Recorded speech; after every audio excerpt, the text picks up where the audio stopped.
My sister Linda whispered, "Happy birthday, Mom," with the same fake smile she'd perfected for church photos, while her husband Paul counted the elderly guests like a vulture circling fresh roadkill. My 27-year-old son Jason leaned in and whispered, "Get your bag, we're leaving. Act like nothing's wrong." The champagne glass in my hand suddenly felt heavier than a sledgehammer. Where are you watching from today? Drop your location in the comments below and hit that like and subscribe button. I thought Jason was being his usual overdramatic self. My son had always been protective, maybe too protective since his father died 3 years ago. But when he grabbed my elbow with white knuckles and steered me toward the exit, something cold settled in my stomach. This wasn't teenage anxiety. This was pure adult fear.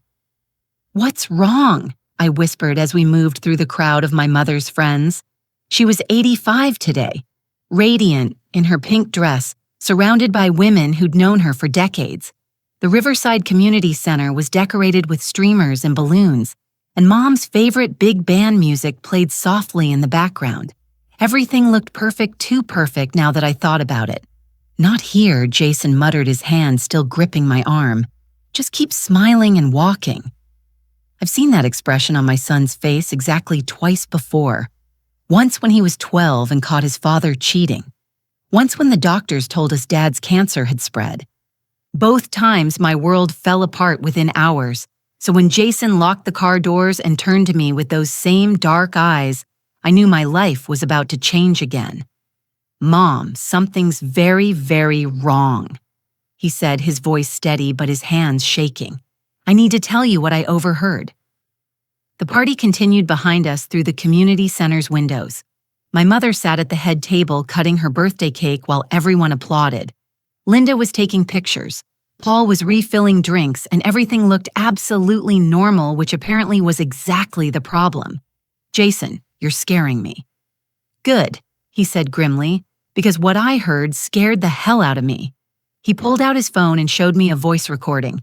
His thumb hovered over the play button. "I recorded this 20 minutes ago when I went to get your purse from Linda's car. They were in the parking lot and they thought everyone else was inside. They, Linda, and Paul, the name hung in the air like a curse. My sister Linda, who'd organized this whole party, who'd insisted on handling all the arrangements, who'd been so helpful, so attentive to Mom's needs lately. The sister I'd trusted with everything. Mom, before I play this, I need you to know that after we hear it, we're driving straight to the police station. No stops, no calls, no giving them a chance to explain. Whatever you hear, whatever they've done, we're reporting it tonight." I stared at my son's serious face and felt something shift inside me. The same feeling I'd had when I finally filed for divorce from his father. The moment when protecting yourself becomes more important than keeping the peace. Play it. The voices were muffled but clear enough. Linda's voice. "She signed the papers this morning, didn't she?" Paul's voice. "Yep. Power of attorney is now officially yours. The old bat thinks she's just helping with Medicare paperwork." My blood went cold. Mom had mentioned signing some insurance documents Linda had brought over.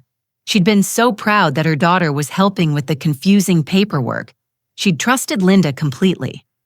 "The nursing home deposit goes through Monday," Paul continued. "Once she's in there, we can sell the house within 30 days. Market's hot right now. Should get at least $400,000. $400,000. Mom's house. The house where Linda and I grew up. The house Mom had sworn she'd never leave. What if she fights the commitment?" Linda asked. "She won't have a choice.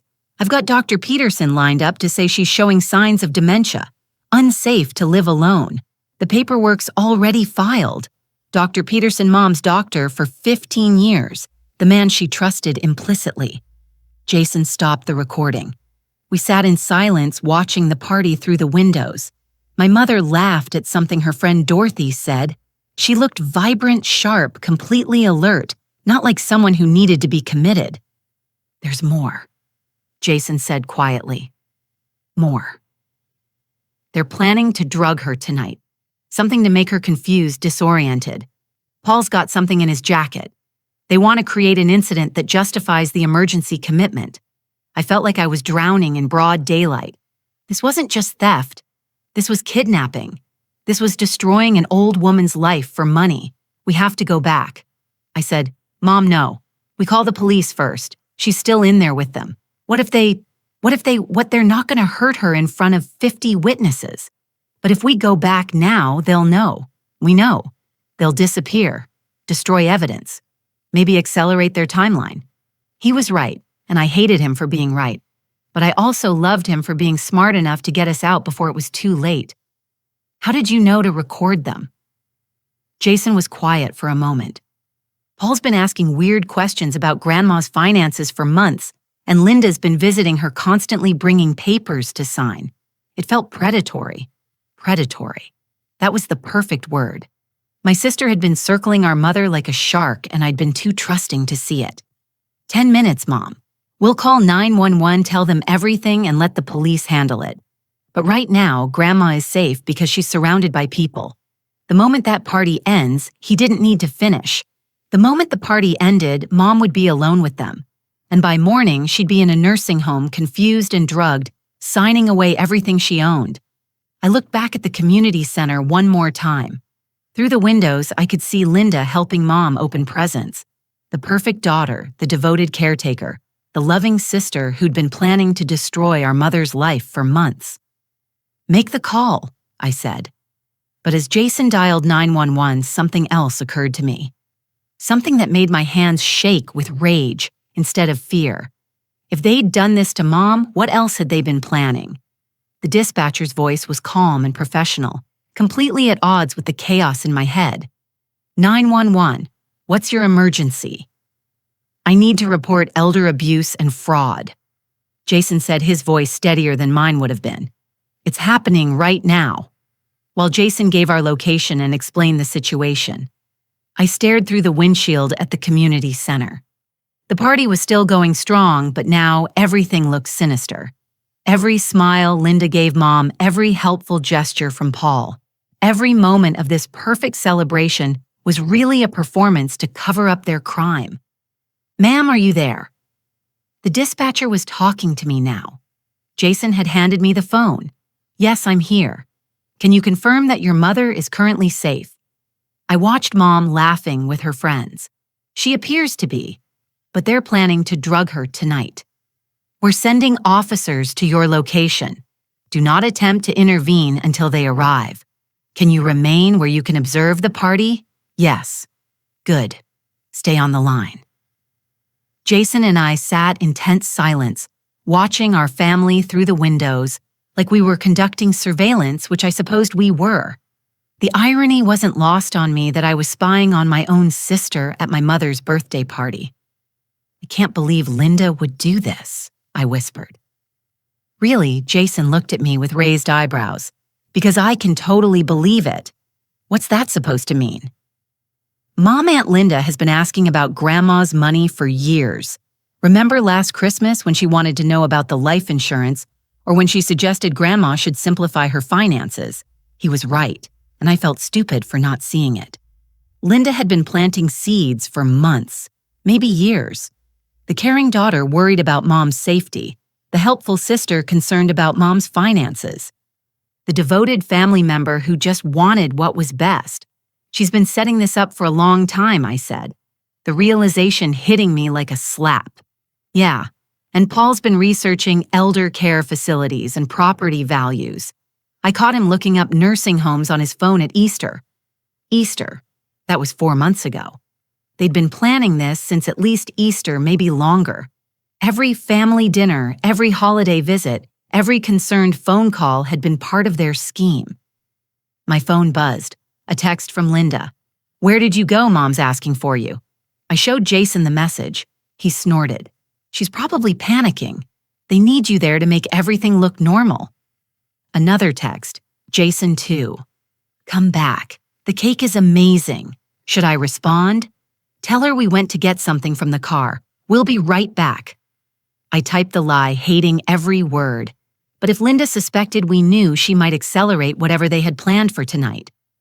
Through the window, I could see Linda checking her phone, reading my message, then walking over to Paul. They had a quick conversation, and Paul nodded toward the parking lot. They were looking for us. They're getting nervous, Jason said. Good, let them squirm. As we watched, Paul walked outside and started toward the parking lot. He was trying to look casual, but his movements were too purposeful. He was definitely looking for us. Get down, Jason said, sliding low in his seat. We ducked below the windows as Paul walked past our car. He stopped, looked around, then pulled out his phone. Even from inside the car with the windows up, we could hear his voice raised in frustration. They're not here, he said to whoever he was calling. Yeah, I checked everywhere. Their car's here, but they're gone. He listened for a moment, then no. We stick to the plan. Maybe they just went for a walk. We'll proceed as scheduled. Proceeded as scheduled. My mother was about to be drugged and kidnapped, and they were talking about it like a business meeting. Paul headed back toward the building, and we sat up again. Where are the police? I asked. It's only been 10 minutes, Mom. 10 minutes that felt like 10 hours. Every second Mom stayed in that party, she was closer to danger. Every moment Linda and Paul had to prepare was another moment they could cover their tracks or change their plan. What if they decide to leave early? I asked. Then we follow them. But the police said not to intervene. I'm not going to let them take her. Jason looked at me seriously. Mom, you realize this could get dangerous, right? People who steal from elderly relatives don't usually stop at theft if they're willing to drug her and commit her against her will. He didn't finish, but I knew what he meant. People who crossed those lines were capable of crossing others. If Linda and Paul felt cornered if they thought we were going to ruin their plan, what would they do to protect themselves?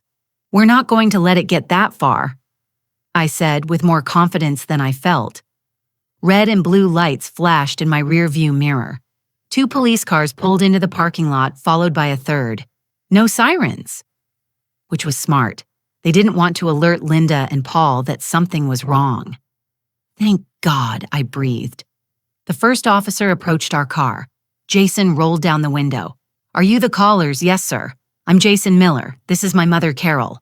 I'm Officer Martinez. We need to hear that recording. Jason played the audio again. Officer Martinez listened without expression.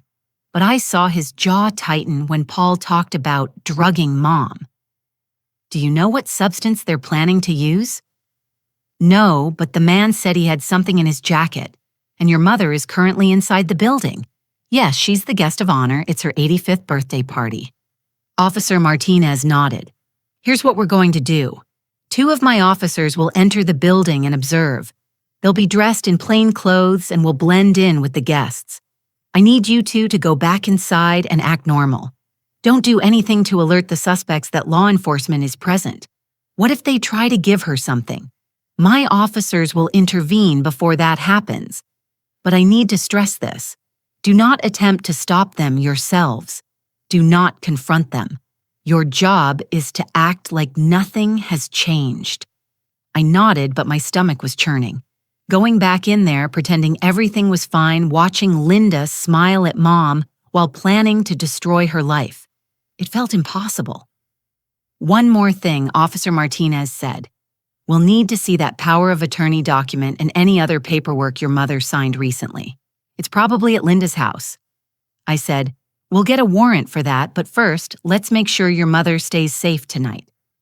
As we walked back toward the community center, I felt like I was walking into enemy territory. The warm, festive building that had seemed so welcoming an hour ago now felt like a trap. Remember, Jason whispered, everything is normal.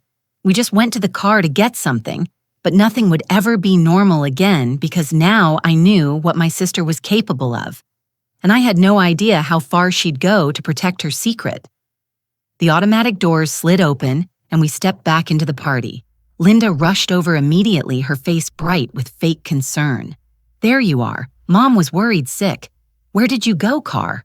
I said, simply amazed at how steady my voice sounded. For 45 minutes, had we really been gone that long, time had felt both frozen and racing while we sat in that parking lot.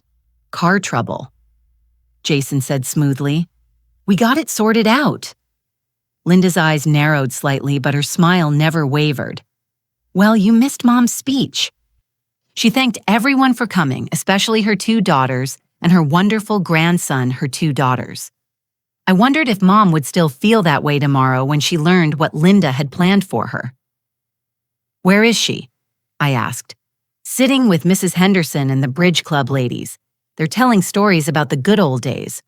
I looked across the room and saw Mom surrounded by women her age, all of them laughing at something Mrs. Henderson was saying. Mom looked absolutely radiant, not like someone who needed to be in a nursing home, not like someone who was losing her mind. "She looks wonderful," I said. "Oh, you know Mom always puts on a good show," Linda said dismissively, "but we both know she's been struggling lately. Struggling with what I wanted to ask, but I bit my tongue and nodded like I agreed." "Well," Linda continued, "Paul and I were thinking we'd drive her home after this. Save you the trip." There it was, the setup. They wanted to get Mom alone. "That's sweet of you," I said, "but Jason and I were planning to take her. We want to spend a little more time together." Linda's smile flickered for just a second. "Oh, well, that's fine, I suppose, though. We did promise to help her sort through some paperwork tonight. You know how she gets confused about her Medicare statements. Medicare statements, right. More papers for Mom to sign while she was confused and trusting. Maybe tomorrow would be better, I suggested. She'll be tired after today. Yes, but the paperwork has deadlines. It really needs to be done tonight." We stared at each other across the gap of 47 years of sisterhood. And for the first time in my life, I saw Linda, clearly not as my big sister, who'd protected me from schoolyard bullies, not as the successful woman who'd always seemed to have her life together, but as a predator who'd been planning to destroy our mother's life for money. "We'll figure it out," I said finally. Linda nodded, but I could see the wheels turning behind her eyes. She was already planning her next move. That's when I noticed Paul across the room, deep in conversation with a man I didn't recognize. A tall, thin man in a doctor's coat who kept glancing toward Mom, Dr. Peterson, the doctor who was supposed to declare Mom mentally incompetent. He was here at the party, ready to make his assessment. Dr. Peterson shook hands with Paul like they were old friends, which maybe they were by now. I watched them from across the room, pretending to listen to Linda chatter about the success of the party, while my mind raced through the implications. "Isn't it wonderful that Dr. Peterson could make it?" Linda said, following my gaze. "He's been so concerned about Mom's confusion lately." Confusion? Mom had just given a 10-minute speech thanking everyone by name, remembered stories from 40 years ago, and correctly identified every person in her old photographs. If that was confusion, I wanted to be confused too. "He seems very attentive," I said carefully. "Oh, he is. He's been wonderful about making house calls to check on her. Very thorough examinations. House calls." Dr. Peterson had been making house calls to evaluate Mom, probably documenting anything that could be used to justify commitment.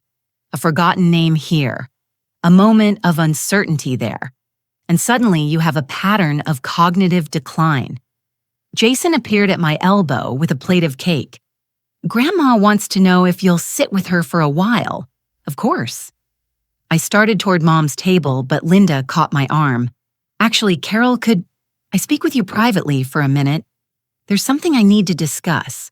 Every instinct I had screamed danger, getting me away from Mom, away from witnesses, away from Jason. But refusing would raise suspicions. "Sure," I said. "Jason, why don't you keep Grandma company?" Linda led me to a quiet corner near the kitchen, far enough from the main party that we couldn't be overheard. She looked around to make sure we were alone. Then her entire demeanor changed. The bright party hostess vanished, replaced by someone harder, more calculating. "Carol, we need to talk about Mom. What about her? Don't play dumb. I know you've noticed the changes." "What changes?" Linda sighed dramatically. "She's forgetting things, leaving the stove on, getting confused about her medications. Yesterday, I found her outside in her nightgown at 3:00 in the morning. She said she was waiting for Dad to come home from work. Dad had been dead for 12 years.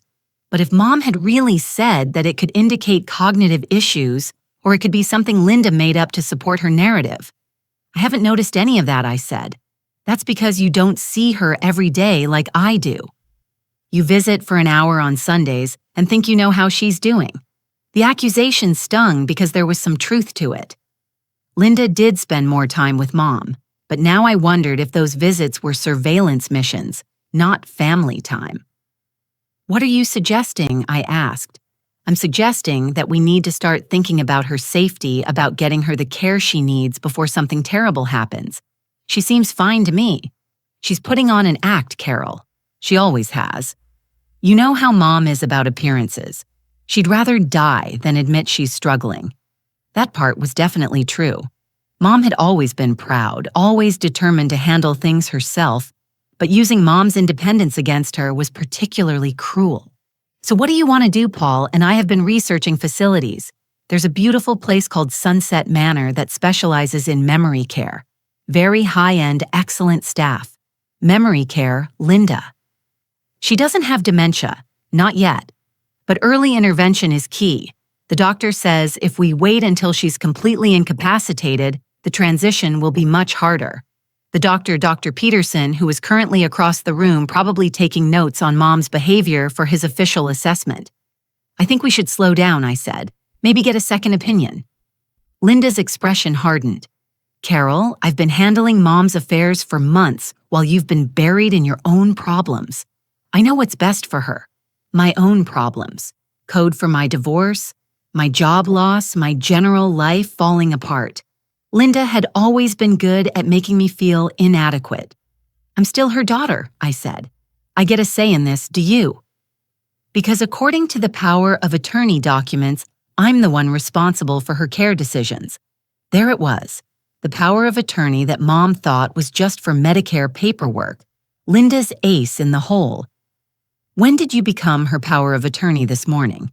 She signed the papers voluntarily with Dr. Peterson as a witness. Dr. Peterson again. The man was everywhere in their plan. "I want to see those documents." "Of course. I have copies at home. We can review them tomorrow when we meet with the admissions director at Sunset Manor. You've already set up a meeting Monday morning. I made the appointment weeks ago assuming you'd want to be involved in choosing Mom's new home. Weeks ago, before Mom had even signed the power of attorney. They'd been planning this for weeks, maybe months. And if I don't agree," Linda shrugged, "then you don't agree. But I have the legal authority to make decisions about her care, and Dr. Peterson's assessment supports immediate placement." "What assessment?" "When did he assess her?" "During his house calls. He's been monitoring her condition for months. I felt trapped in their web of planning and manipulation. Every angle had been covered, every objection anticipated, except for one thing they hadn't counted on. "I think Mom should have a say in this," I said.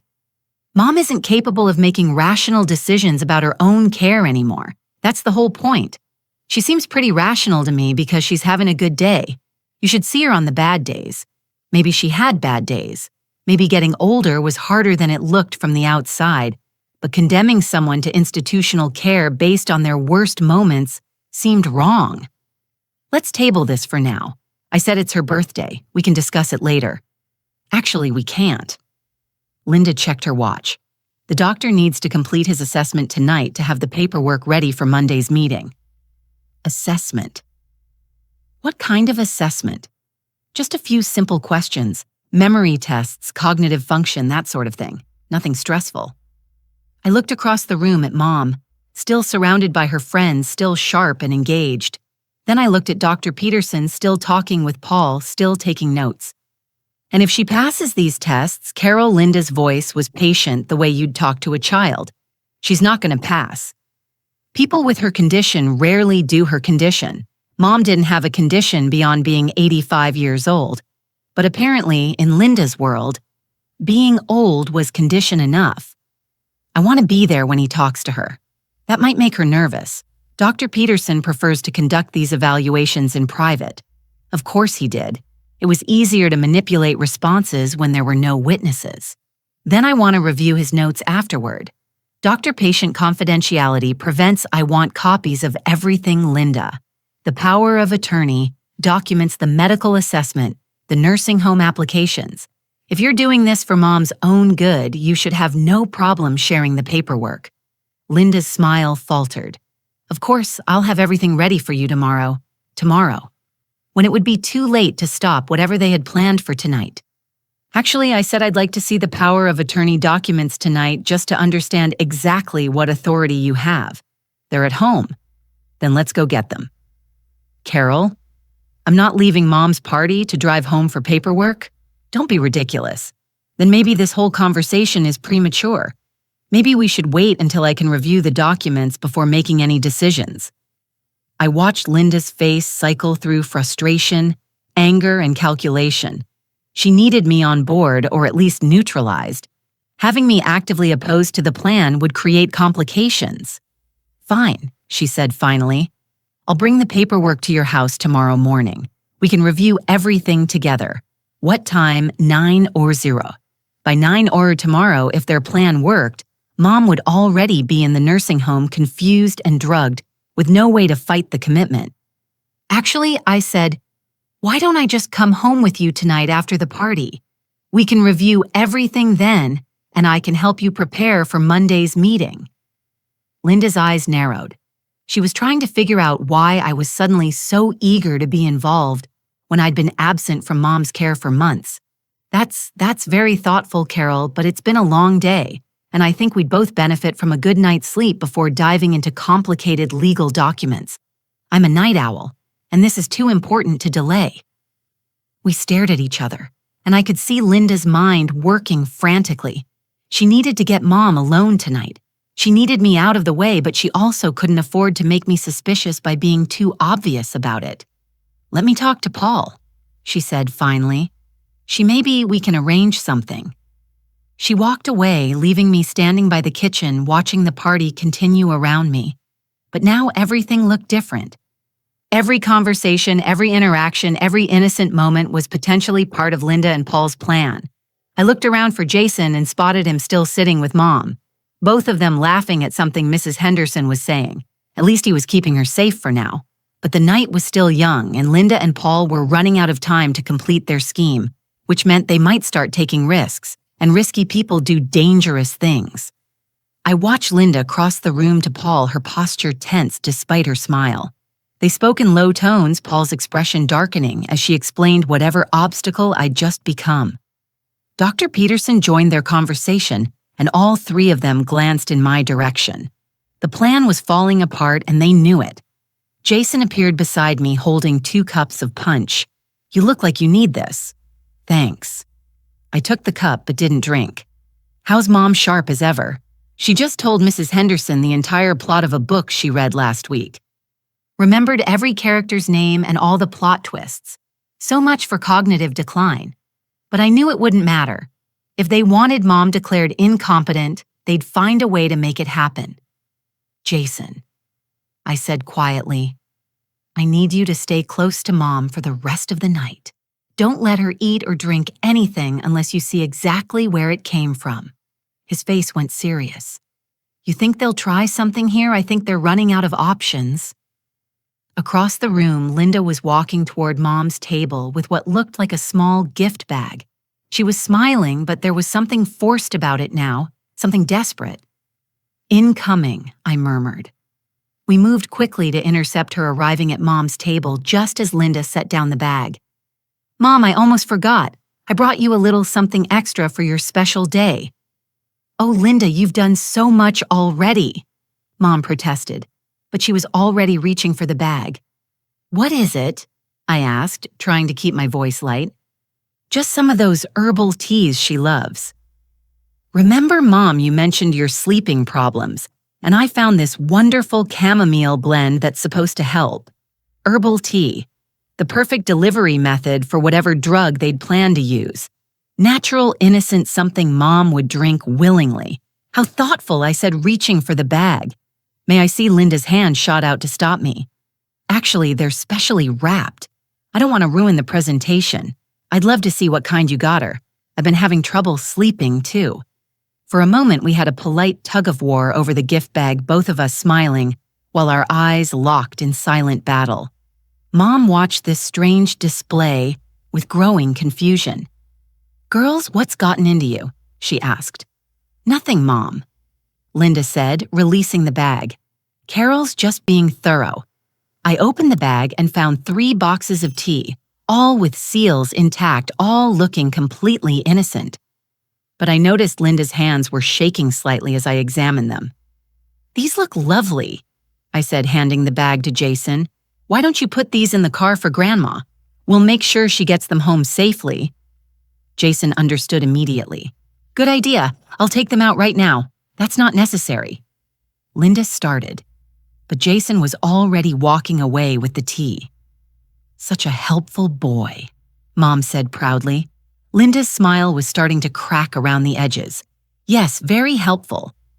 Dr. Peterson approached our table, his professional demeanor intact, but his eyes darting nervously between Linda and me. "Mrs. Wilson," he said to Mom, "I was hoping to chat with you for a few minutes. Just a quick check-in about how you're feeling." "Oh, I'm feeling wonderful." "Doctor, this has been such a perfect day. That's excellent to hear, but sometimes these big events can be overwhelming for people our age. I'd like to ask you a few questions to make sure you're not overtaxing yourself." Our age. Mom was 85. Dr. Peterson looked to be in his 60s, but the implication was clear. You're old, you're fragile, you can't handle excitement. What kind of questions, I asked. Dr. Peterson glanced at Linda, who gave an almost imperceptible nod. Just standard cognitive assessments, memory orientation, that sort of thing. Nothing to worry about here. I gestured around the crowded room. Wouldn't your office be more appropriate for medical assessments? I prefer to evaluate patients in their natural environment. It gives a more accurate picture of their functional capacity, their natural environment.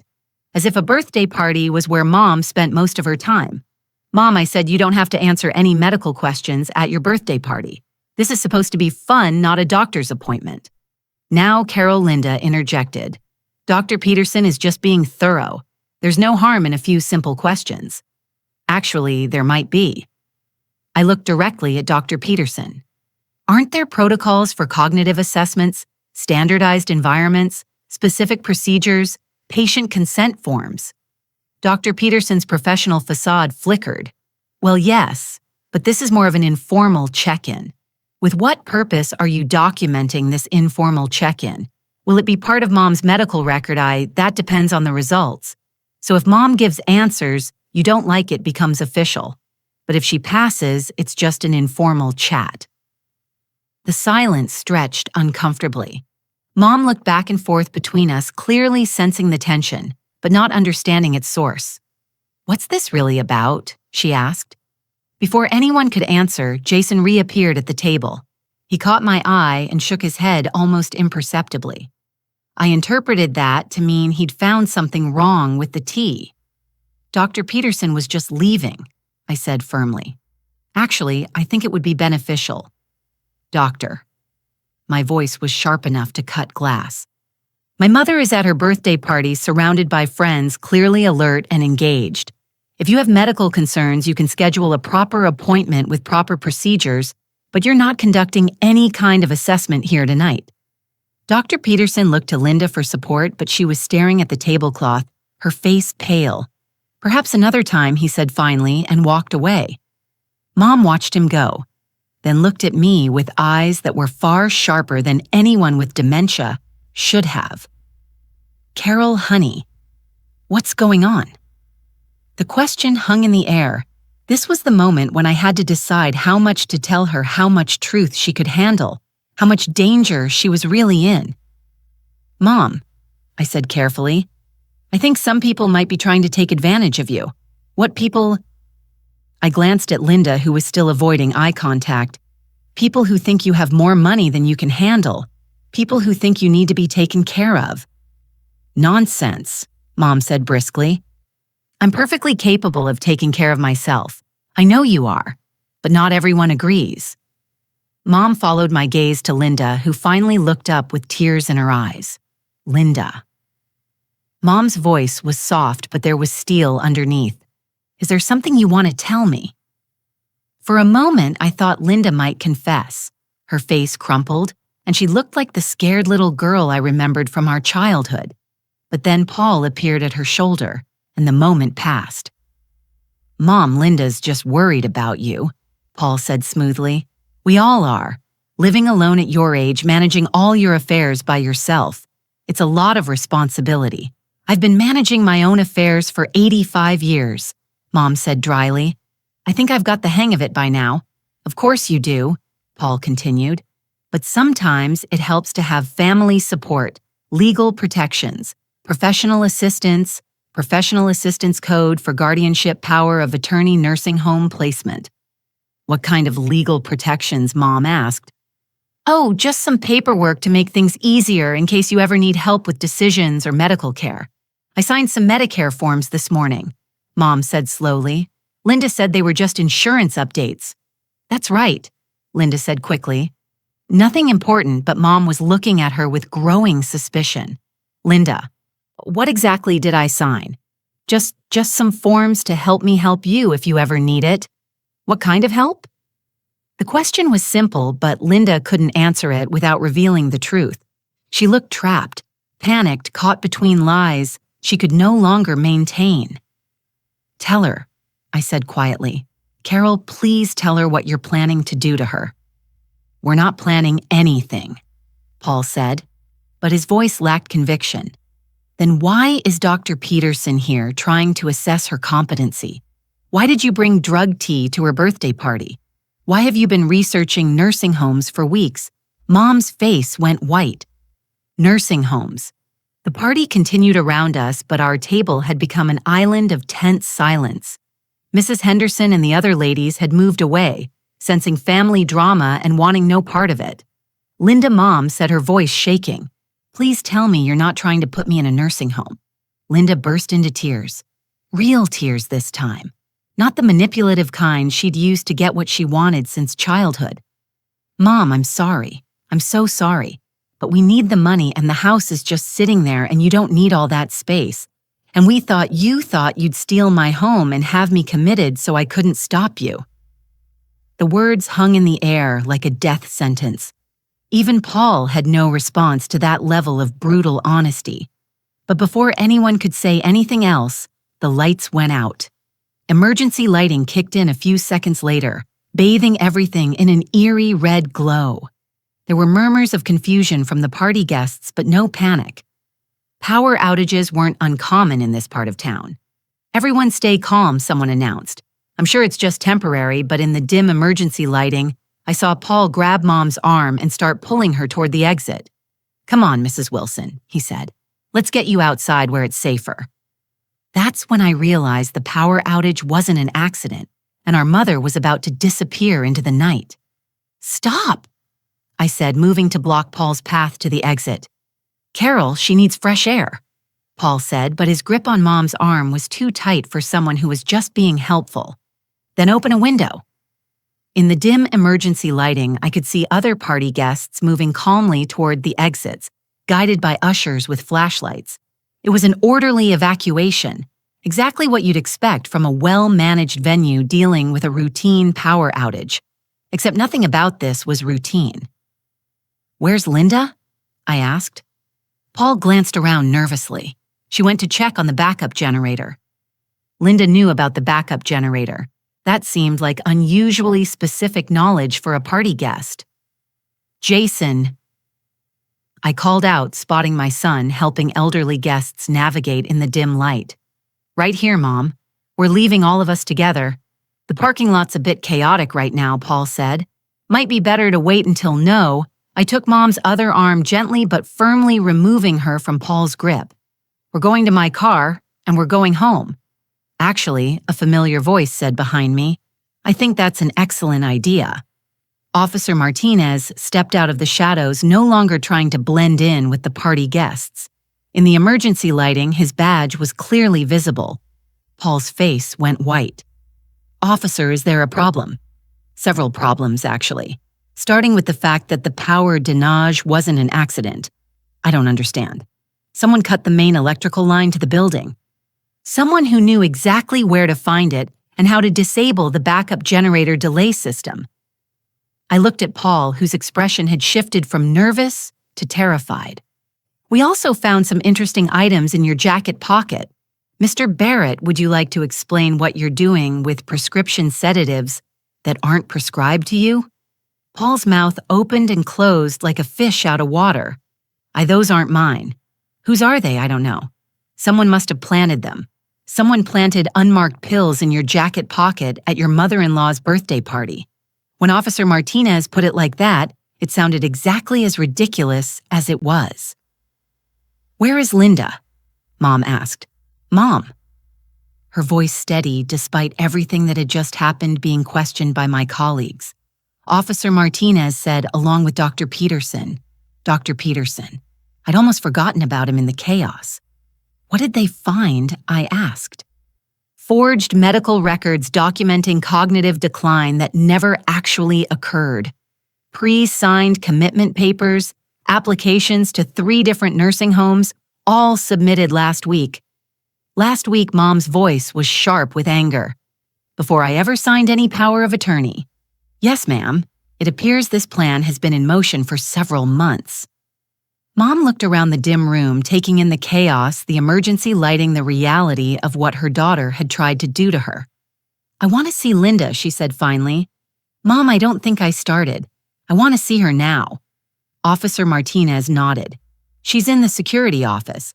But I should warn you, Mrs. Wilson, she's been advised of her rights and has requested an attorney. Fine, she can have an attorney. But first, she's going to look me in the eye and explain herself." We followed Officer Martinez through the confused crowd of party guests. Most people were gathered in small groups speculating about the power outage and wondering when they could leave. They had no idea that they just witnessed the collapse of an elder abuse conspiracy. The security office was a small room behind the main hall. Linda sat in a plastic chair. Her party dress wrinkled, her makeup smeared from crying. She looked up when we entered and her face crumpled again. "Mom, I'm so sorry. I never meant for it to go this far." "How far did you mean for it to go?" Mom asked, her voice deadly calm. We needed money, and you have so much, and you're alone in that big house. And I thought maybe if you were somewhere safer." "Safer? You mean more expensive?" "The nursing home is very nice, Mom. I researched it carefully. You would have been comfortable while you sold my house and spent my money." Linda couldn't meet her eyes. "It was going to be yours anyway.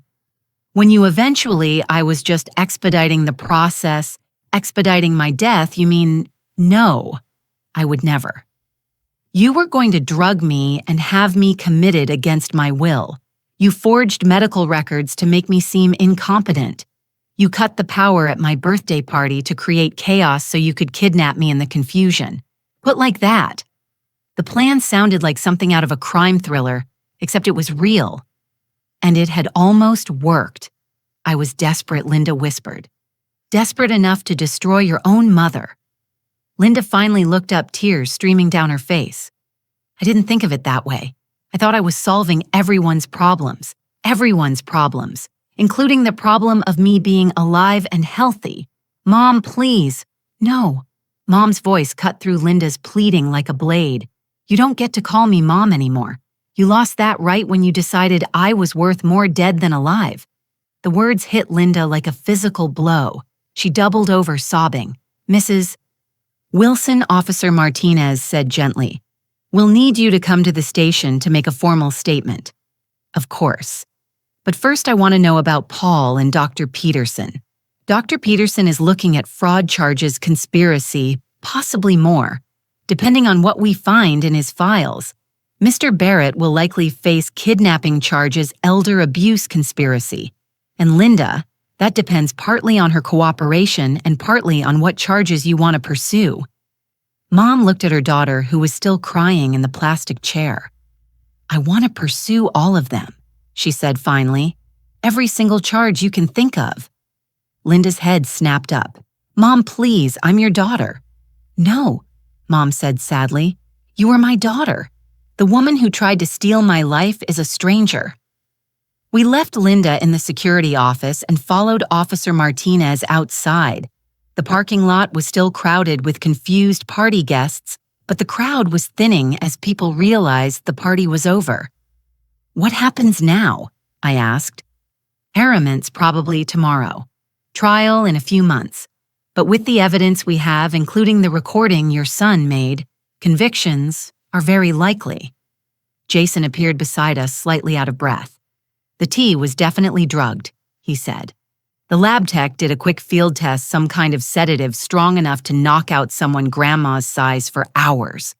Hours. Long enough to get her to the nursing home. Long enough for the drugs to confuse her enough that she'd seem disoriented when she woke up. Long enough for Dr. Peterson to declare her mentally incompetent based on her drugged behavior. They really thought of everything I said, almost everything Mom corrected. They didn't count on having a grandson smart enough to smell a rat. Jason grinned. Or stubborn enough to do something about it. Or a daughter who finally learned to see through her sister's lies, I added. Mom looked back at the community center where her birthday party had turned into a crime scene. 85 years old, she said. I thought I'd seen everything. Are you okay? I asked. She considered the question seriously. You know what? I think I'm better than okay. For the first time in months, I know exactly who I can trust. She looked at Jason and me, then back at the building where Linda was presumably still crying in the security office. I'm free, she said with something that sounded like wonder. I'm finally free. As we drove away from the community center, emergency lights flashing in our rearview mirror, I realized Mom was right.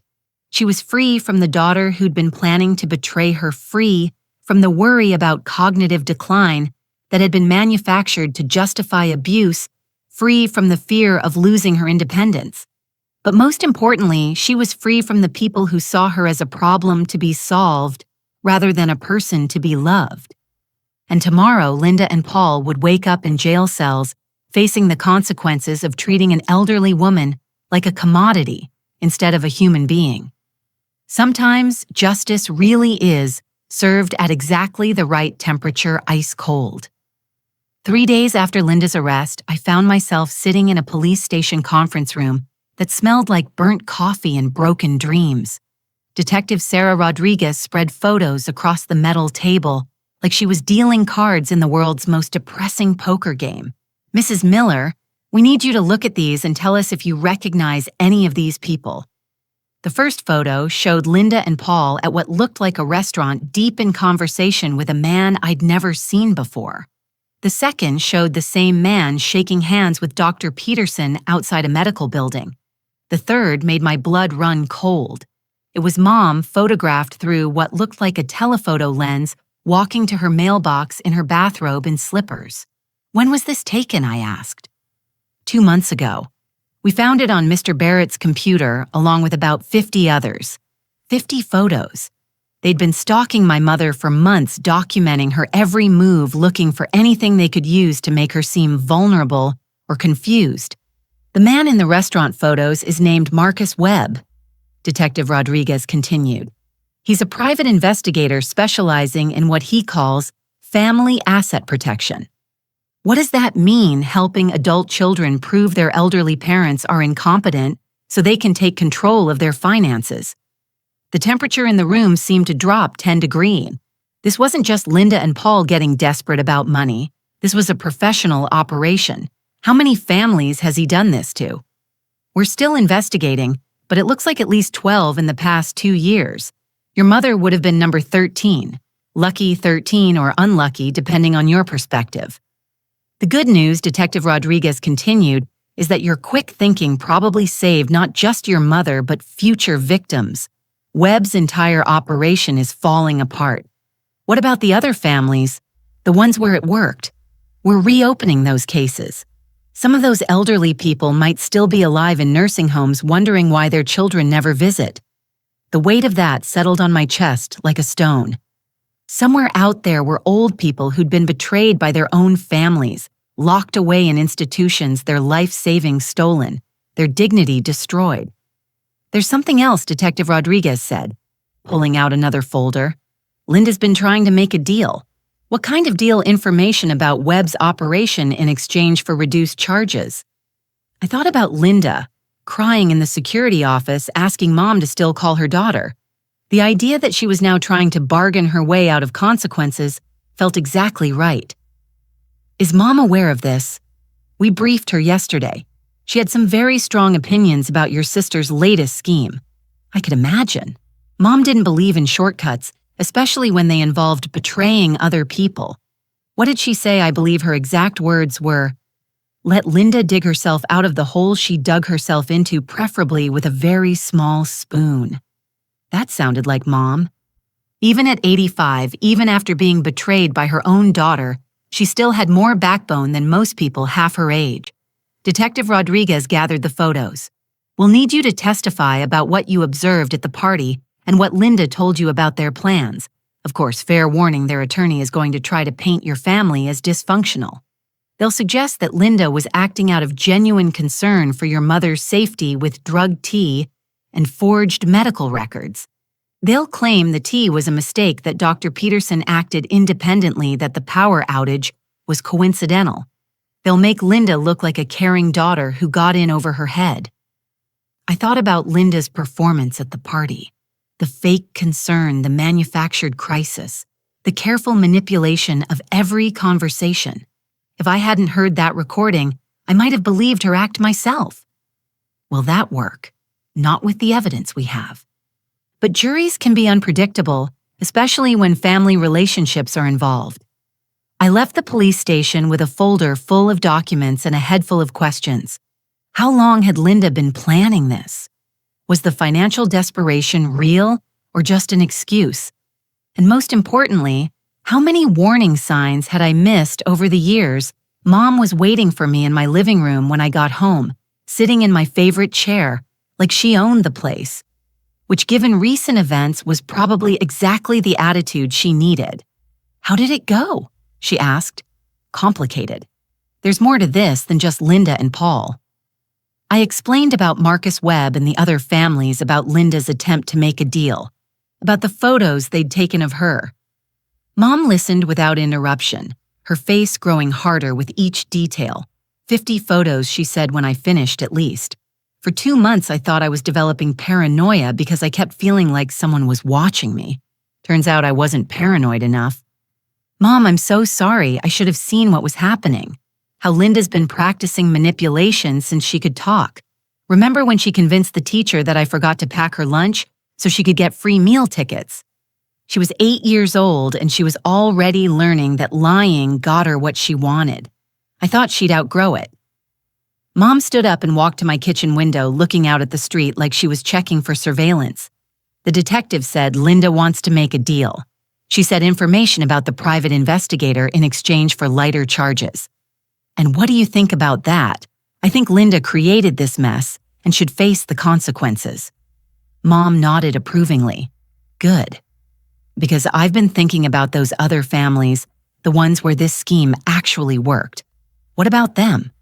Someone needs to check on them. Someone needs to make sure they're actually receiving proper care, that their money is being used for their benefit. "Mom, that's not your responsibility." She turned from the window and I saw something in her eyes I'd never seen before. Not anger, not sadness, but determination with a sharp edge. Whose responsibility is it? Then the police will investigate the crimes, but who's going to actually visit these people? Who's going to make sure they're not sitting in some facility, wondering why their children abandoned them? There are social workers, patient advocates who are overworked and underfunded and probably don't even know these people exist. She had a point. The system was designed to process cases, not to care for individuals. What are you suggesting? I'm suggesting that I have time, resources, and a very personal understanding of what these people have been through. I'm suggesting that maybe Linda's betrayal should result in something positive. Mom, you're 85 years old. So were some of the victims. Age doesn't disqualify me from helping people. I could see where this was heading, and part of me admired her instinct to turn trauma into purpose. But another part of me worried about her taking on more stress after everything she'd been through. "Let me help," I said. "You have your own life to rebuild. Your job, your divorce, your recovery from all the chaos Linda created. Linda didn't just attack you. She attacked our whole family. Jason and I deserve a chance to fight back too." Mom smiled. The first genuine smile I'd seen from her since the party. Fight back by helping other families. Fight back by making sure this never happens to anyone else. That Mom said sounds like a plan. That night, I lay in bed thinking about the photos of Mom in her bathrobe, about Linda's tears in the security office, about elderly people sitting in nursing homes wondering why their children never called. But mostly, I thought about the expression on Mom's face when she talked about helping the other victims. For the first time since Dad died, she looked like she had a purpose beyond just surviving. Linda had tried to destroy Mom's life for money. Instead, she'd given Mom something more valuable, a mission. The irony was almost poetic. Almost. The first nursing home we visited looked like a luxury hotel from the outside. Manicured lawns, elegant architecture, discreet signs advertising premium senior living. But the smell hit us the moment we walked through the doors. Industrial disinfectant trying to mask something unpleasant underneath. "We're here to visit Margaret Foster," Mom told the receptionist using the information Detective Rodriguez had given us. "Are you family?" "Old friends," Mom said smoothly. "We haven't seen her since she moved here." The receptionist checked her computer. "Room 247, take the elevator to the second floor. Turn right." Room 247 was at the end of a long hallway lined with wheelchairs and confused-looking residents. We found Margaret Foster sitting by her window, staring out at the parking lot with blank eyes. She was thin pale, wearing a hospital gown instead of regular clothes. Mrs. Foster. Mom approached gently. "My name is Dorothy Wilson. This is my daughter, Carol." Margaret turned slowly, and I saw a flicker of awareness in her eyes. Not confusion or dementia, but surprise that someone was talking to her. Are you here to see me?" "Yes, we are. We wanted to check on how you're doing." Margaret's eyes filled with tears. "No one visits anymore. My son said the drive was too far. According to the police files, Margaret's son lived 12 minutes away, but he'd been too busy spending her money to visit." "How are they treating you here?" Mom asked. "The nurses are nice enough," but Margaret glanced around nervously, then leaned forward. "I'm not supposed to be here. This is all a mistake." "What kind of mistake? I signed some papers for my son. He said they were insurance forms." Next thing I knew, men in white coats were at my door saying I had to come here for my own safety. The story was almost identical to what Linda had planned for Mom. The same lies, the same manipulation, the same tragic result. "Mrs. Foster," I said gently, "do you know what those papers were?" "Power of attorney," they told me later. But I never agreed to that. I never said my son could put me in a home. Mom and I exchanged glances. Margaret Foster was coherent, articulate, clearly capable of making her own decisions. She'd been warehoused here because it was convenient and profitable. "What happened to your house?" Mom asked. "Sold it. My son said I needed the money for care, but I never see any bills. I asked for my checkbook and they say family members handle all that now." "Do you want to leave here?" Margaret's face lit up with hope so desperate it was painful to see. "More than anything, but they say I can't. They say I'm not competent to make that decision."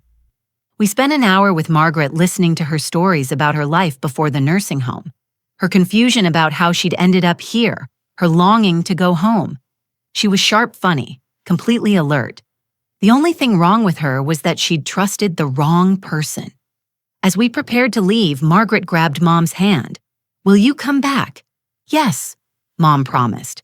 "We'll be back next week." In the car afterward, we sat in silence for several minutes. 12 people, I said finally. At least 12. Webb's operation has been running for 2 years. How many Margaret Fosters are sitting in rooms like that right now? Too many.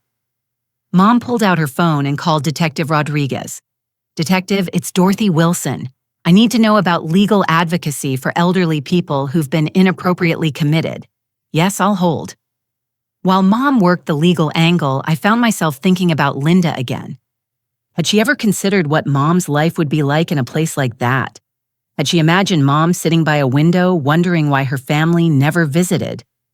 "There's a legal aid organization that specializes in elder rights," Mom said after hanging up. "They can petition for Margaret's release, but they need evidence of inappropriate commitment. We can provide that. It's not enough. We need medical evaluations, financial records proof that she was coerced into signing documents. So what do? We document everything. Every conversation, every detail about her mental state, every indication that she's being held against her will. Mom, we're not investigators. No, but we're witnesses, and sometimes that's enough. That evening, Jason came over for dinner and found us surrounded by files, legal documents, and notes about Margaret Foster's case. "This looks intense," he said. "We're building a case to get an elderly woman out of inappropriate nursing home placement," I explained. "The woman whose son tried to do the same thing to Grandma." One of them, Jason picked up a photo of Margaret that we'd printed from the nursing home's website. She looks sad. She is sad and confused and abandoned by the person who was supposed to protect her, like what almost happened to Grandma. Exactly. Jason studied the papers for a moment. "What can I do to help? You're 27 years old. Mom said you have better things to do than Grandma." "With respect, that's crap. This matters. What they tried to do to you, what they did to her, it's not okay. If there's a way to fix it, I want to help." Mom smiled at him with pure affection. "In that case, we need someone good with computers to research Marcus Webb's other cases and track down the families involved. On it." As Jason settled in with his laptop, I realized something had shifted in our family dynamic. 3 weeks ago, we'd been focused on our own problems. My divorce, Jason's job search, Mom's increasing isolation. Now we were working together towards something bigger than ourselves. "You know what's strange?" I said. "What?" "Linda thought she was solving a problem by getting rid of you. Instead, she created something better. Better, how before this happened, we were all living separate lives. You were alone in your house. I was dealing with my divorce. Jason was figuring out his career. We barely saw each other except for holidays. And now we're a team." Mom looked around at the papers scattered across my dining table at Jason, typing intently on his laptop at the evidence of our shared mission. "You're right," she said. "Linda wanted to destroy our family to get my money. Instead, she showed us what our family could actually be. A force for justice. A force for something." Anyway, Jason looked up from his computer. "I found something. Webb has been advertising his services on a website called Concerned Children Resources. He targets adult children who are worried about elderly parents with substantial assets. What kind of advertising is your elderly parent making poor financial decisions, refusing necessary care, putting themselves at risk? We can help you get the legal authority to protect them and preserve family assets."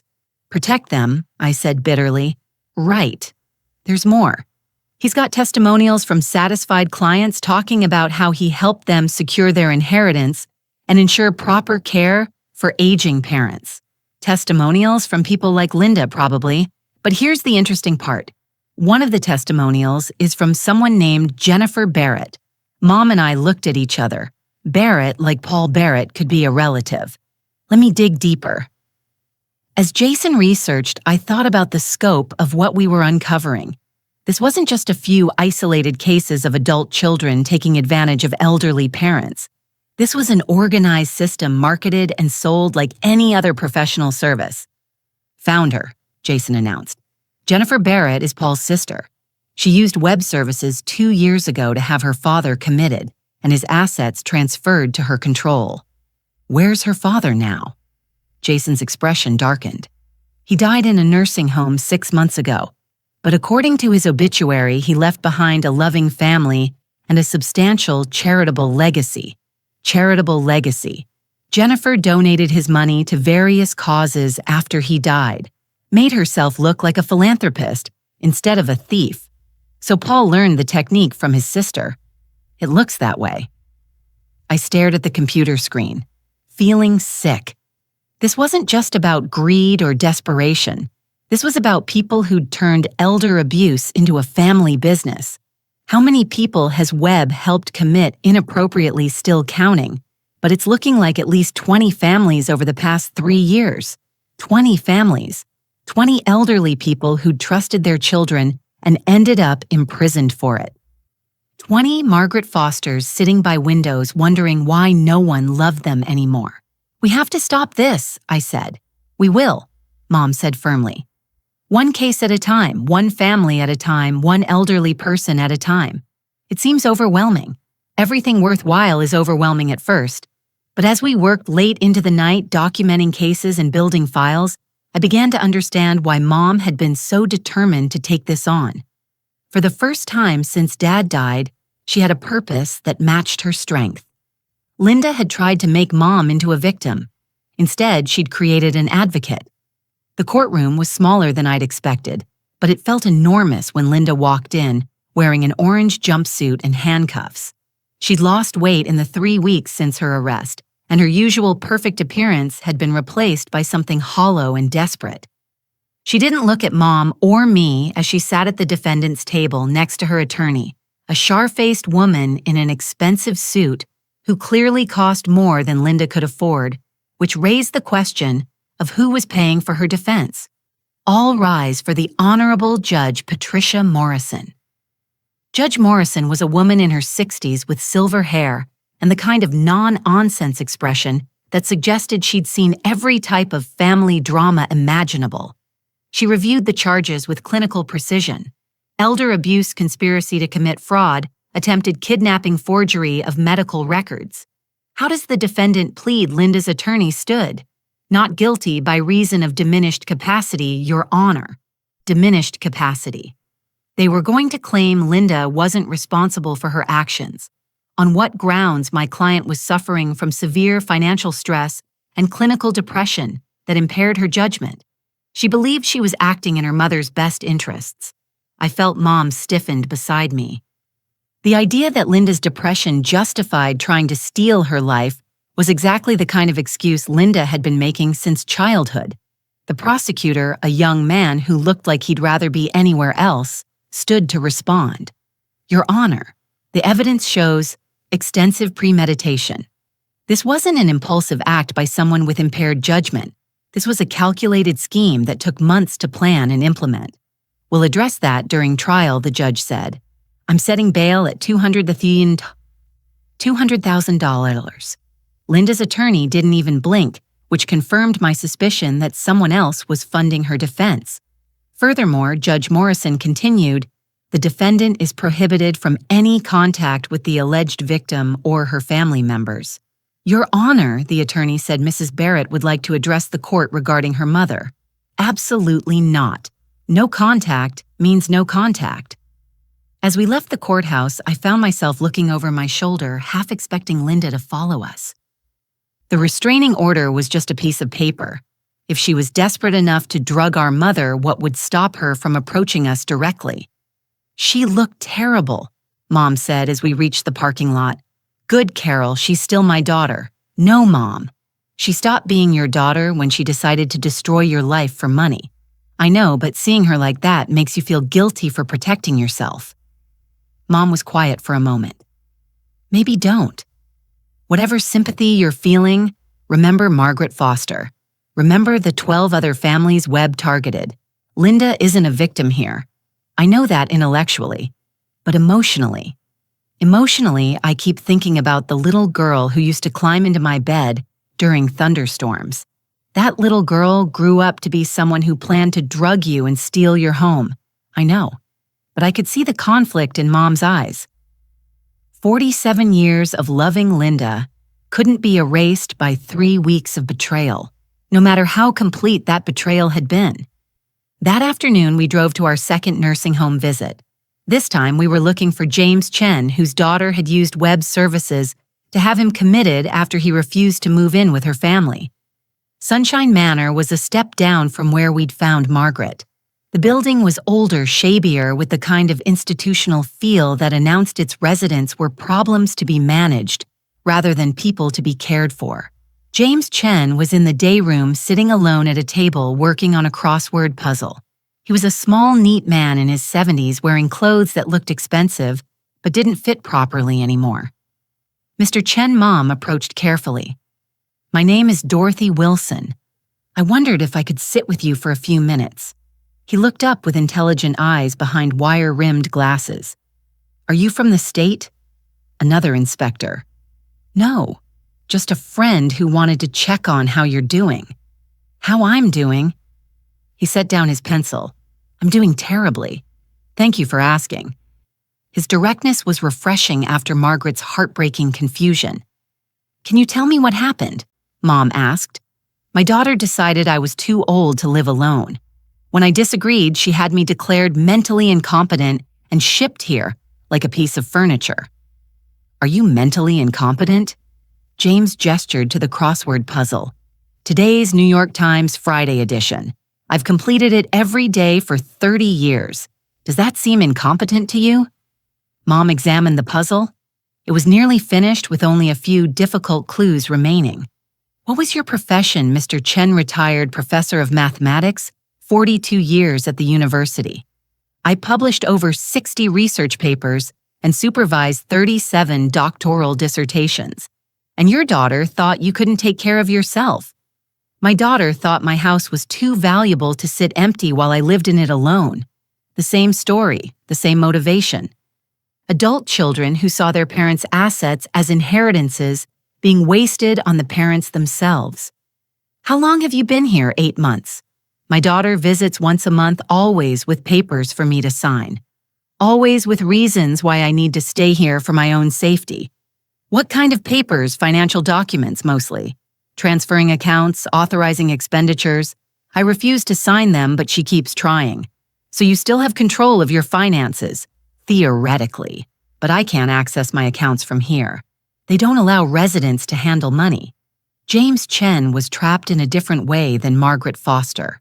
Where Margaret had been completely dispossessed, James was being slowly bled through a longer, more subtle process. Mr. Chen, I said, would you like help getting out of here? Young lady, I've been trying to get out of here since the day I arrived. My daughter has legal guardianship. The facility won't release me without her permission. What if we told you there might be another way? James studied us carefully. Who are you people really? Mom explained about Linda's attempted scheme about Marcus Webb, about the other families we discovered. So you're volunteers, freelance advocates for elderly abuse victims. Something like that. And you think you can help me? We think we can try. James was quiet for a long moment, studying his crossword puzzle. The answer to 17 across, he said finally, is justice. 7 letters defined as what victims hope for but rarely receive. He filled in the letters with steady handwriting. I'd very much like your help, he said. As we drove home from Sunshine Manor, I found myself thinking about the difference between Margaret and James. Margaret had been confused and heartbroken by her situation. James was angry and analytical, but both of them were trapped by the same system, the same laws that allowed adult children to override their parents' autonomy in the name of protection. 2 different approaches to the same problem. I said to Mom, what do you mean? Margaret's daughter moved fast, signed the papers, sold the house, transferred the money, and dumped her in the cheapest facility she could find. James' daughter is taking her time, keeping him in a nicer place, maintaining the illusion of choice, but still systematically taking control, both effective, both evil.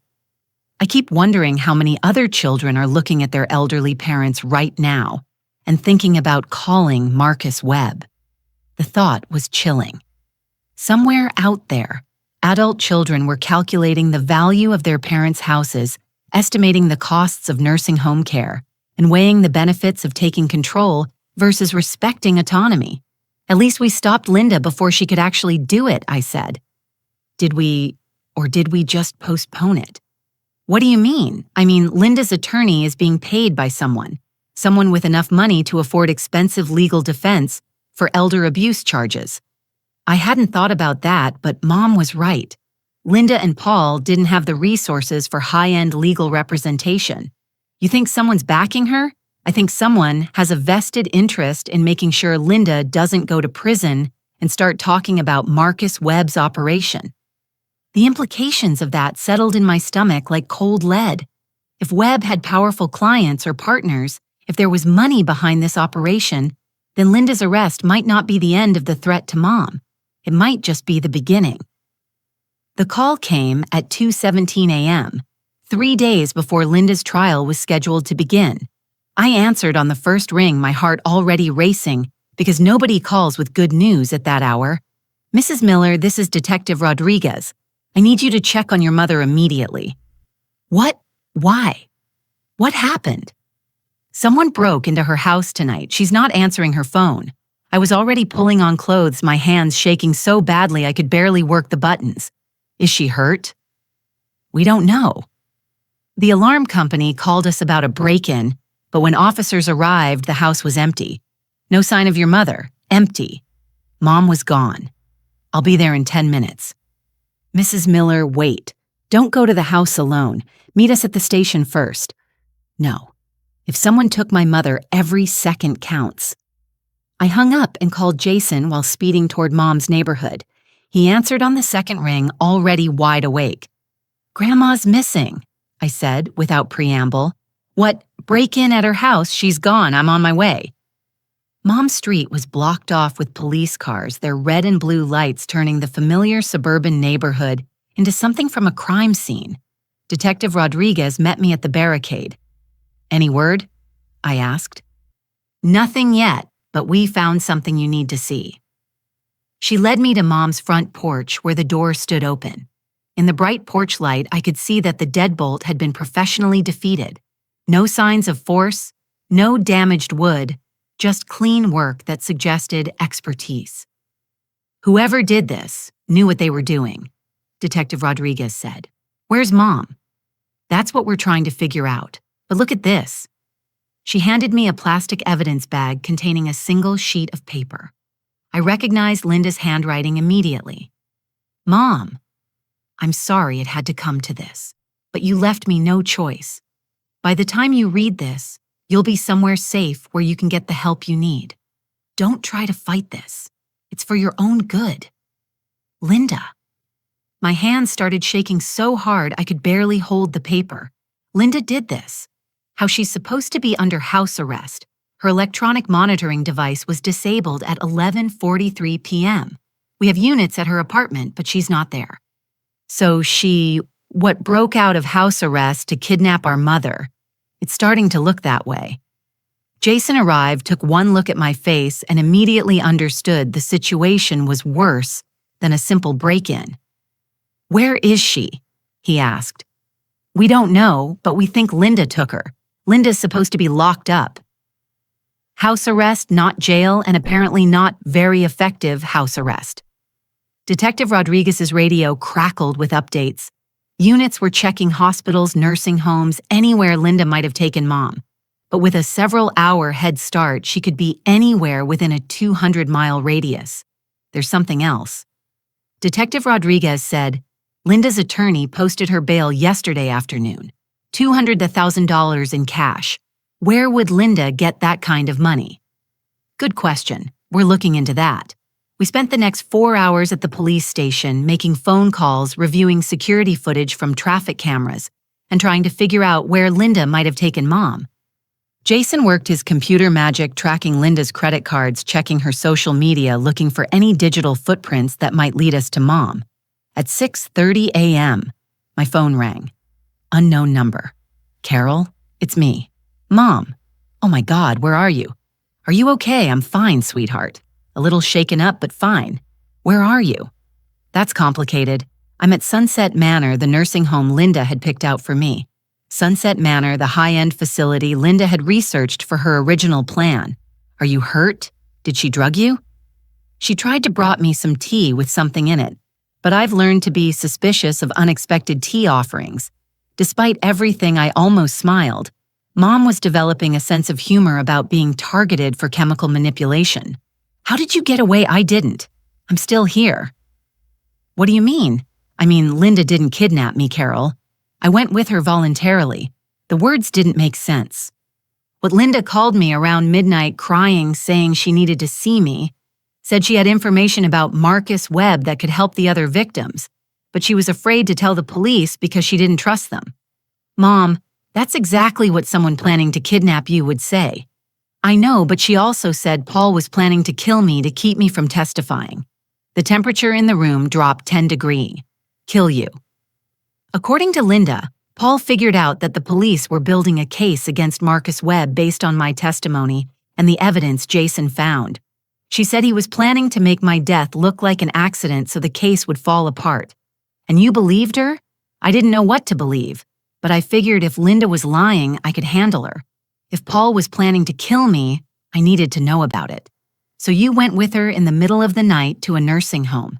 She said it was the only place she could think of where we could talk privately. Somewhere Paul wouldn't think to look for us. I looked at Detective Rodriguez, who was listening to every word. Her expression suggested this story was either completely brilliant or completely insane. Mom, where's Linda now talking to the police? She called them herself around 5 under a.m. She what?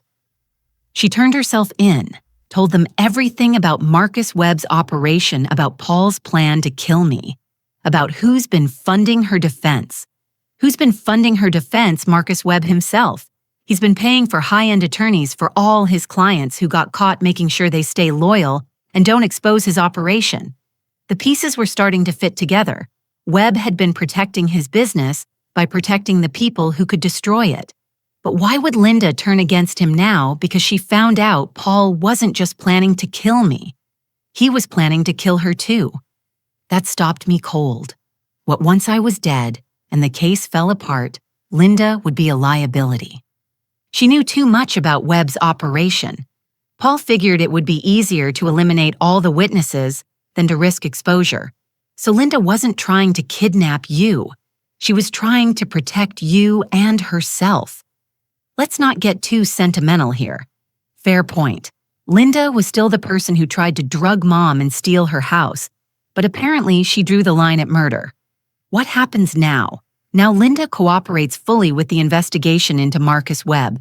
She testifies against Paul and Dr. Peterson and whoever else was involved. And she probably goes to prison for a much shorter time than she would have otherwise. And I testify about what Linda told me about Paul's plan. I help put Marcus Webb out of business permanently and I go home. Are you sure you're safe, Carol? I'm sitting in a nursing home with 6 police officers providing security, while Linda gives her statement. I'm probably the safest 85-year-old woman in the state right now. 2 hours later, Mom walked out of Sunset Manor looking remarkably composed for someone who'd spent the night uncovering a murder plot. Linda walked out in handcuffs, but not the same defeated woman we'd seen in court.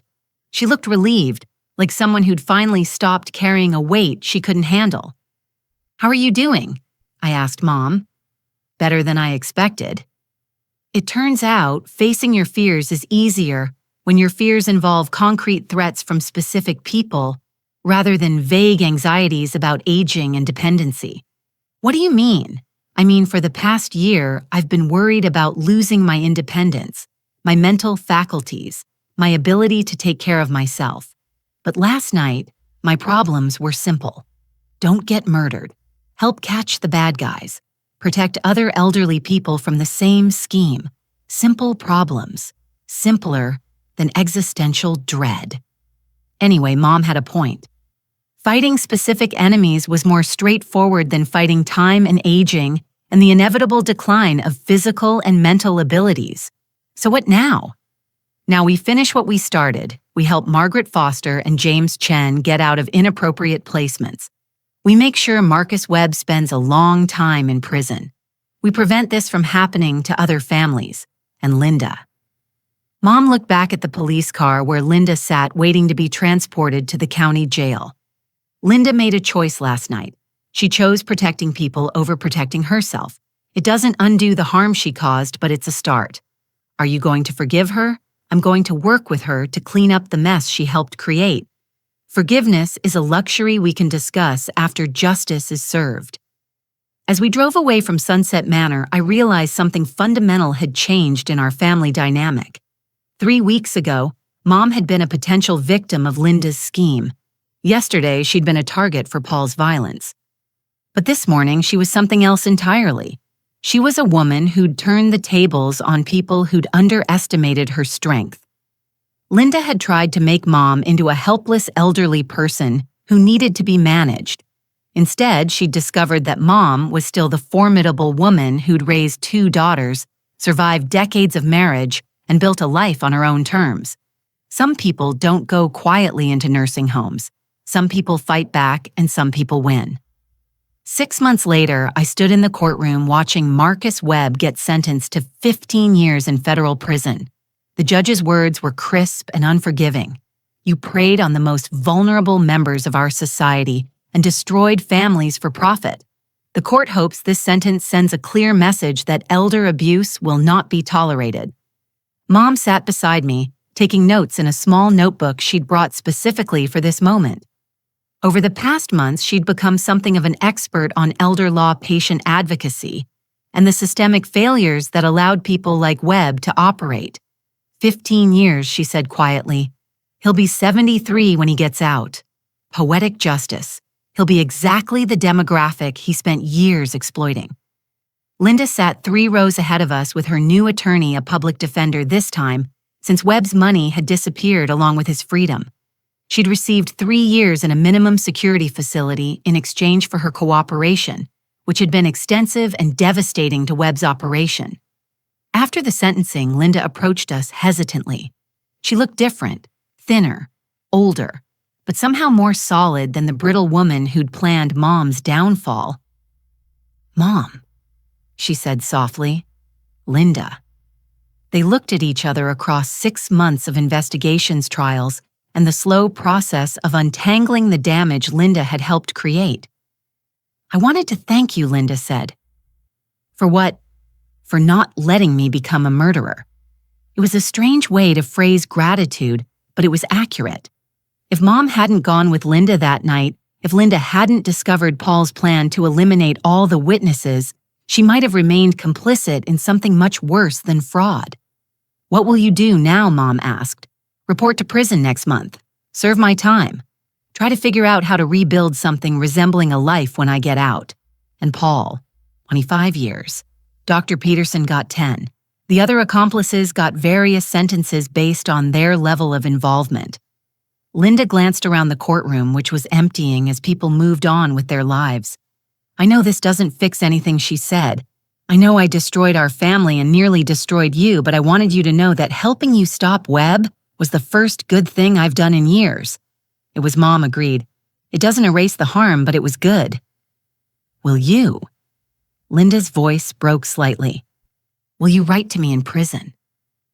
Mom considered the question for a long moment. "I'll write to you, but not as your mother. As someone who believes in redemption, but not in forgetting consequences." Linda nodded, tears streaming down her face. "That's more than I deserve." "Yes, it is." Linda walked away to begin her own process of facing consequences and possibly finding a way back to being human. "How do you feel?" I asked Mom as we left the courthouse. Like justice was served. Not perfect justice, but adequate justice. And Linda is no longer my problem to solve. She's an adult woman who made adult choices and will face adult consequences. We drove to our final nursing home visit of the day. Over the past 6 months, we'd successfully helped 11 elderly people get released from inappropriate placements, return to their homes, or move to facilities they'd actually chosen. Margaret Foster was now living in a senior community she loved with full control of her finances and regular visits from friends she'd made through our support group. James Chen had returned to his house and his crossword puzzles, plus a part-time teaching position at the university that kept him engaged with the world. Today we were visiting Eleanor Patterson, whose case had been the most challenging because her son was a lawyer who'd used his professional knowledge to create an airtight guardianship arrangement. Eleanor was 91, sharp as a blade, and madder than hell about being locked in peaceful Pines' manor against her will. Dorothy Carroll. She greeted us with her usual regal bearing. "Do you have good news or bad news?" "Good news," Mom said, producing a thick envelope. "The appeals court overturned your son's guardianship. You're free to leave whenever you want." Eleanor's composure cracked for just a moment, and I saw the vulnerable woman underneath the fierce exterior. "When today, if you want. We've arranged temporary housing until you decide what you want to do long-term. I want to go home. Your son sold your house, then I want to buy a new one. At 91, I don't have time to waste on rental properties. Eleanor Patterson packed her belongings with the efficiency of someone who'd been ready to leave for months. As we drove her to her temporary apartment, she sat in the back seat of Mom's car with a cat carrier containing the tabby she'd been secretly keeping in her nursing home room. "What will you do now?" she asked Mom. "Keep doing this. There are always more cases, more families affected by Marcus Webb's former clients, more elderly people who need advocates. And personally, what will Dorothy Wilson do for Dorothy Wilson Mom?" considered the question. "I'm thinking about selling my house." Really, this was the first I'd heard of it. It's too big for one person, and the money could fund our advocacy work. I've been looking at a townhouse near downtown walking distance to the courthouse and the legal aid office. You want to move closer to work? I want to move closer to purpose. That evening, Jason came over for dinner to celebrate Webb's sentencing and Ella Lawner's release. As we sat around Mom's dining room table, soon to be someone else's dining room table, I reflected on how much had changed since Linda's birthday party scheme. Grandma Jason said I got accepted to law school. That's wonderful. "When do you start fall semester?" "I'm going to specialize in elder law." Following in the family business. Someone needs to understand the legal system well enough to beat it when it's being used to hurt people. Mom reached across the table to squeeze his hand. "Your father would be proud." "I think so. I also think he'd be proud of what you and Mom have been doing. We're just trying to turn something terrible into something useful. You're doing more than that. You're making sure this doesn't happen to other families." After dinner, Mom and I sat on her back porch, looking out at the garden she'd been tending for 30 years. Soon, someone else would be planting tomatoes and pruning roses in this space. "Any regrets?" I asked. "About selling the house? No. About Linda." "That's more complicated." "How so?" "I regret that she thought stealing from me was easier than asking for help. I regret that she believed I cared more about money than about her well-being. I regret that our relationship deteriorated to the point where she saw me as an obstacle rather than a mother. But I don't regret stopping her. I don't regret the consequences she's facing. And I don't regret discovering that I'm stronger than anyone, including me. Thought I was. You're 85 years old and you're starting a new career. I'm 85 years old, and I finally know what I want to be when I grow up." The sun set behind the trees Mom had planted decades ago, casting long shadows across the yard where she'd raised her daughters, buried her husband, and planned what she thought would be a quiet retirement. Instead, Linda's betrayal had given her something unexpected, a second act with real meaning, real impact, and real satisfaction. 6 months ago, Linda had seen Mom as a problem to be solved, an elderly woman with too much money and too much independence. She'd tried to reduce Mom to a diagnosis, a dollar amount, a burden to be managed. But people aren't problems to be solved. They're human beings with dignity, agency, and the right to live their lives on their own terms regardless of their age. Mom had proven that in the most dramatic way possible. She'd taken Linda's worst intentions and turned them into a force for justice. Sometimes the best revenge isn't getting even.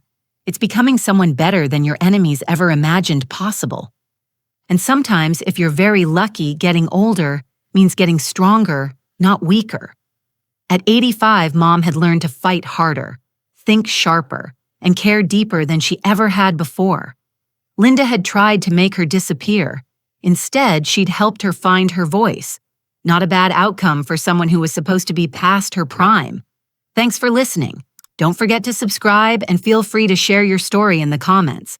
Your voice matters.